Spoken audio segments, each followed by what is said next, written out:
Hello दोस्तों, मैं रुस्तम और आप देख रहे हैं नॉलेज लाइव। दोस्तों, मैं लेकर आया हूँ बिहार बोर्ड 10वीं परीक्षा के लिए मैथ का सब्जेक्ट वाइज ऑब्जेक्टिव क्वेश्चंस। और आज शुरू करते हैं वास्तविक संख्या। ये दोस्तों वास्तविक संख्या और इसका वीवीआई ऑब्जेक्टिव क्वेश्चंस में पहला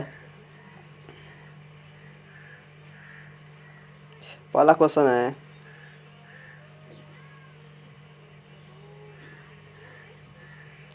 दो या दो से अधिक अभाज्य संख्याओं का मौसा है। 2012 सी में आया हुआ क्वेश्चन है। ऑप्शन है 1, 2, 3 या इनमें से कोई नहीं। तो दोस्तों आंसर होगा ए, 1 होता है। दो या दो से अधिक अभाज्य संख्याओं का मौसा यानी HCF 1 होता है। इस तरह से क्वेश्चन नंबर 2 है, दो परिमित संख्याओं के बीच कितनी परिमित संख्याएं हो सकती है। यह 2015 ए में आया हुआ प्रश्न है। ऑप्शन है 1, ऑप्शन है B 2, option C 3, option D अनंत। तो दोस्तों दो परिमित संख्याओं के बीच अनेक अपरिमित संख्याएं हो सकती है यानी कि अनंत हो सकती है। आंसर होगा डी। इस तरह से प्रश्न क्वेश्चन नंबर 3 है, निम्नलिखित में से कौन अभाज्य संख्या है। तो दोस्तों ए 8 है, कट जाएगा। बी 9 है, कट जाएगा। सी 11 है, नहीं कटेगा। डी 15 है, कट जाएगा। इसीलिए आंसर होगा सी अभाज्य संख्या है 11। क्वेश्चन नंबर 4, दो संख्याओं का मसा यानी HCF 25 है और लसा 50 हो तो दोनों संख्याओं का गुणनफल होगा। तो दोस्तों हम जानते हैं लसा इंटू मसा होता है, तो दोनों में गुणा करेंगे 25 इंटू 50 तो होगा 1250। आंसर होगा बी।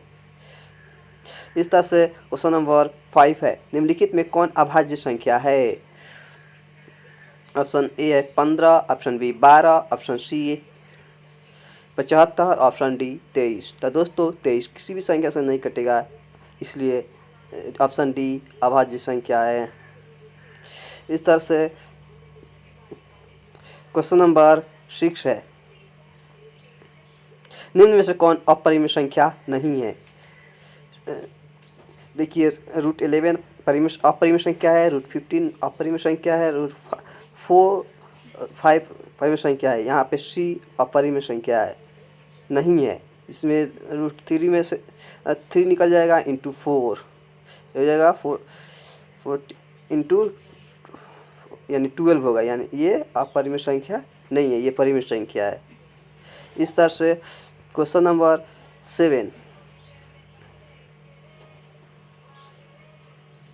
निम्न में से कौन अलग है, यानी बाकी 4 में से एक अलग है। 2016 सी में आया हुआ वह प्रश्न है।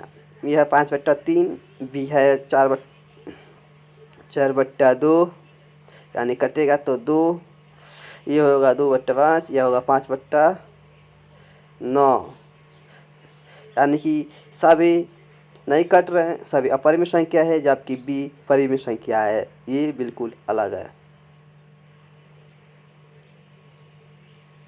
सॉरी, ये भी परिमित संख्या है, ये भी परिमित संख्या है और सी अपरिमित संख्या है, ये अलग है। इस तरह से क्वेश्चन नंबर 8 है, किसी धनात्मक पूर्णांक a तथा b के लिए a b का मसा इंटू a b का लसा निम्न में से किसके बराबर है। 2011 ए में आया हुआ प्रश्न है। a/b, b/a या a/b या a+b। तो दोस्तों इसका हम लोग फार्मूला में भी देखते हैं, हमेशा a/b यानी मसा इंटू लसा होता है। ये सब होगा सी। क्वेश्चन नंबर 9 है, यूक्लिड विभाजन एल्गोरिथम दो धनात्मक पूर्णांकों के निम्न में से किसे परिगणित करने की तकनीक है। ये 2011 ए में आया हुआ प्रश्न है। ऑप्शन है ए लसा यानी LCM, बी है मसा यानी HCF, सी है भाग और डी है शेषफल। तो दोस्तों ये है महत्तम समापवर्तक यानी कि मसा का आंसर होगा बी। इस तरह से क्वेश्चन नंबर 10 है, निम्न में से कौन परिमित संख्या है। ये 2011, 2012 और 2012 सी में भी आया हुआ प्रश्न है। ऑप्शन ए √3 ये अपरिमित संख्या है। ये √2 और √2 कट जाएगा तो बचेगा 2। ये है 4/2, ये परिमेय संख्या है, √6 अपरिमेय संख्या है, तो आंसर होगा बी। क्वेश्चन नंबर 11 है, निम्न में से कौन अपरिमेय संख्या नहीं है, यानी परिमेय संख्या है। ये 2011 सी में आया हुआ प्रश्न है। ऑप्शन ए √7 अपरिमेय संख्या है, 2/5 अपरिमेय संख्या है, 3/7 अपरिमेय संख्या है, और यहाँ पे 15 और 12 निकल जाएगा तो ये परिमेय संख्या है।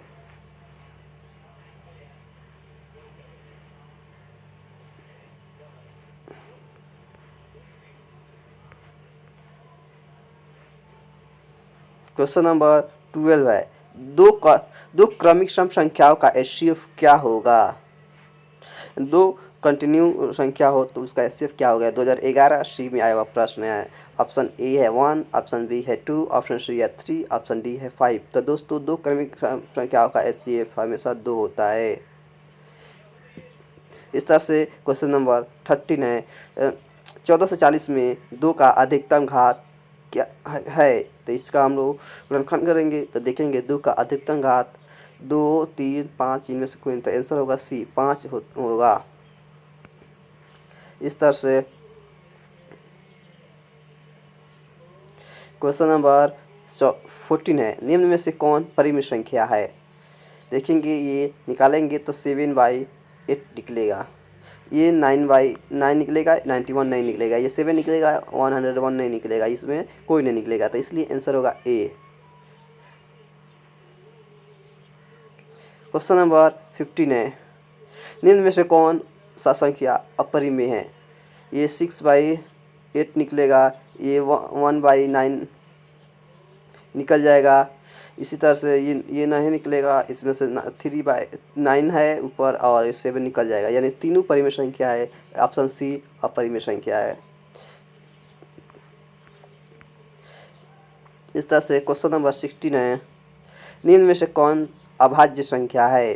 8 कट जाएगा, 9 कट जाएगा, 15 कट जाएगा, सी 11 नहीं कटेगा, इसलिए आंसर 11 है। क्वेश्चन नंबर 17 है, इनमें से कौन सी संख्या अपरिमेय है। √9 है तो 3 निकलेगा, 25 है तो 5 निकलेगा, 49 है तो 7 निकलेगा, इसमें से 20 में से कुछ नहीं निकलेगा, इसलिए ऑप्शन बी √20 अपरिमेय संख्या है। इस तरह से हम लोग देखते हैं क्वेश्चन नंबर 80। क्वेश्चन नंबर 18 में लिखा है, संख्याओं 225 और 50 के एचसीएफ और एलसीएम का गुणनफल क्या होगा, यानी मॉडुलस और लॉसा का गुणनफल क्या होगा। तो दोनों का मल्टीप्लाई करेंगे तो हम ऊपर बारी से देख लिए हैं, आंसर होगा बी 1250। इस तरह से क्वेश्चन नंबर 19 है, निम्नलिखित में कौन परिमेय संख्या है। √3, 5/5, √7, तो ये और ये, तो ये भी अपरिमेय संख्या है, ये भी अपरिमेय संख्या है, ये भी अपरिमेय संख्या है। अब सी में देखेंगे √2 और √2 कर जाएगा तो बचेगा सिर्फ 2, ये एक परिमेय संख्या है, आंसर होगा सी।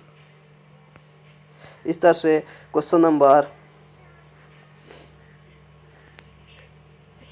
20 है, निम्न में से कौन परिमेय संख्या है। √7 अपरिमेय संख्या है, 2/7 अपरिमेय संख्या है, √3/7 अपरिमेय संख्या है, और यहाँ पे देखेंगे √5 से 5 निकलेगा और √49 से 7 निकलेगा, तो ये एक परिमेय संख्या है, आंसर होगा डी।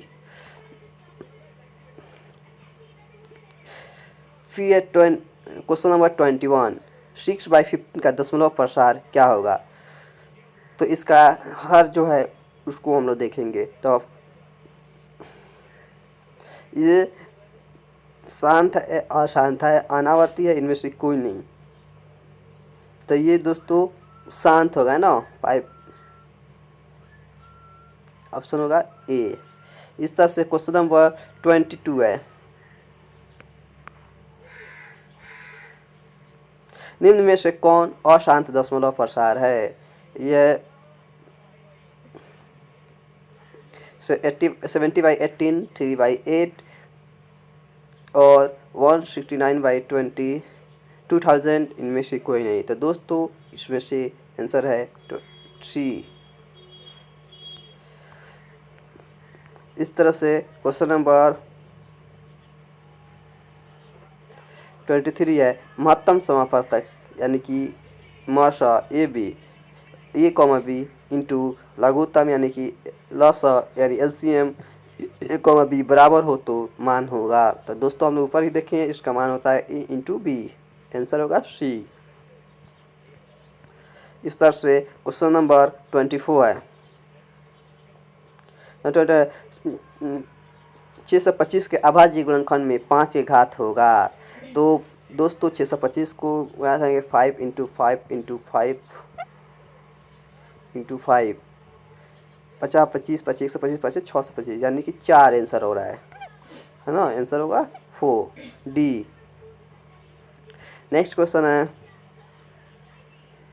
क्वेश्चन नंबर 25 दो परिमित संख्याओं के बीच परिमित संख्याएं होती है। ये ऊपर भी देख लिए हैं 1 2 3 ऑप्शन में है, जबकि आंसर होगा डी अनंत होती है। दो परिमित संख्याओं के बीच अनंत परिमित संख्याएं निकाल सकते हैं।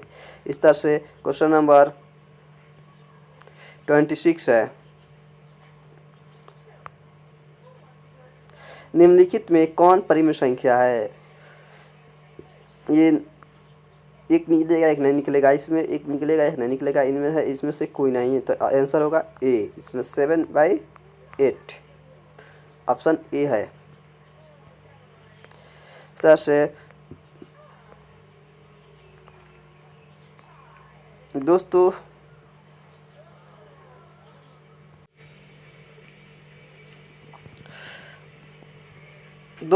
इस तरह से क्वेश्चन नंबर 27 है क्या एक परिमित संख्या और अपरिमित संख्या का गुणनफल अपरिमित संख्या हो सकता है।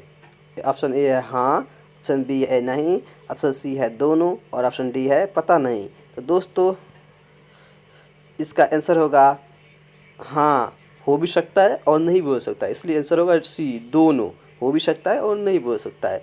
इस तरह से क्वेश्चन नंबर 28 है दो परिमित संख्याओं के बीच अधिकतम कितनी परिमित संख्याएं हो सकती है। ये 2013 ए में आया हुआ प्रश्न है। ऑप्शन ए है 1, ऑप्शन बी है 2, ऑप्शन सी है 3, आंसर होगा ऑप्शन डी अनंत। हम कितनी बार ये क्वेश्चन आ चुका है और बता दिए हैं कि दो परिमित संख्याओं के बीच अधिकतम अपरिमित संख्याएं हो सकती है। इस तरह से क्वेश्चन नंबर 29 है निम्नलिखित में कौन अपरिमित संख्या है। ये बिहार बोर्ड 2013 सी में आया हुआ प्रश्न है।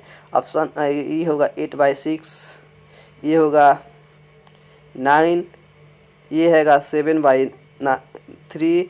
तो ये दोस्तों ऑप्शन सी है अपरिमित संख्या है √2.5। इस तरह से क्वेश्चन नंबर 30 है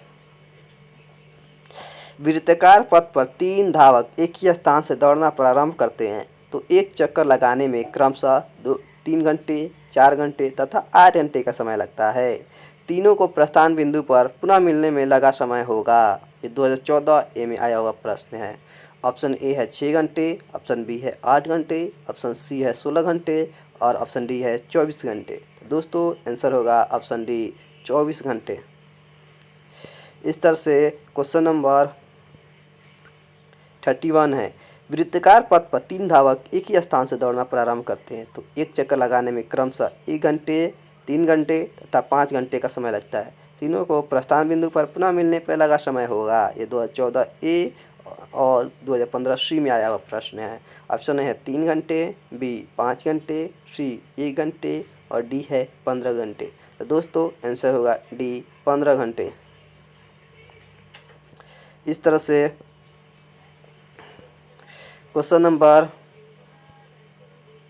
32 है वृत्ताकार पथ पर 3 धावक एक ही स्थान से दौड़ना प्रारंभ करते हैं। एक चक्कर लगाने में उन्हें क्रमशः 2 घंटे 4 घंटे तथा 6 घंटे का समय लगता है। तीनों को प्रस्थान बिंदु पर पुनः मिलने में लगा समय होगा। यह 2014 सी में आया हुआ प्रश्न है। ऑप्शन है 8 घंटे, ऑप्शन बी 6 घंटे, ऑप्शन सी 12 घंटे, ऑप्शन डी 2 घंटे।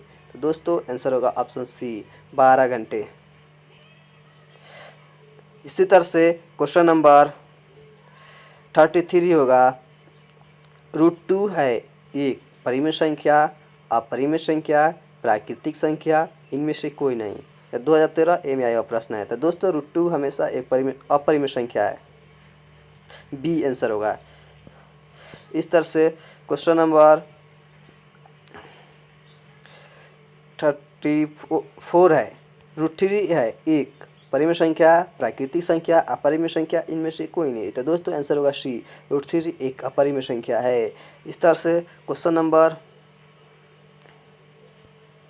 35 है, निम्नलिखित यदि x² - 5x + 4 = 0 हो तो x का मान होगा पूर्णांक, भिन्न संख्या, अपरिमेय संख्या या वास्तविक संख्या। तो दोस्तों हम इसे सॉल्व करेंगे तो यह हमें पूर्णांक संख्या प्राप्त होगा। आंसर होगा ए।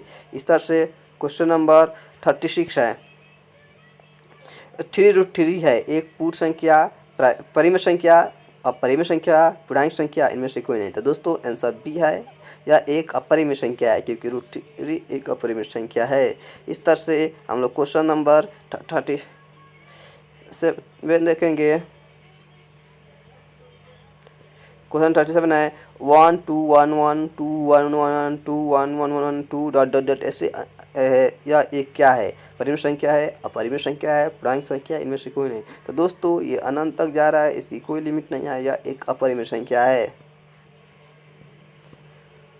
इस तरह से वास्तविक संख्या का अंतिम प्रश्न 38 है क्वेश्चन नंबर, निम्नलिखित में π/2 में क्या है, यह क्या है, परिमेय संख्या है, अपरिमेय संख्या है, परिमेय संख्या और अपरिमेय संख्या दोनों हैं, इनमें से कोई नहीं। तो दोस्तों हम जानते हैं पाई एक अपरिमेय संख्या है, इसलिए यह भी या π/2 एक अपरिमेय संख्या है। आंसर होगा बी। दोस्तों आज के लिए इतना ही, और भी वीडियो पाने के लिए हमारे चैनल नॉलेज एज को सब्सक्राइब करें और अपने दोस्तों में शेयर करें। तब तक के लिए शुक्रिया।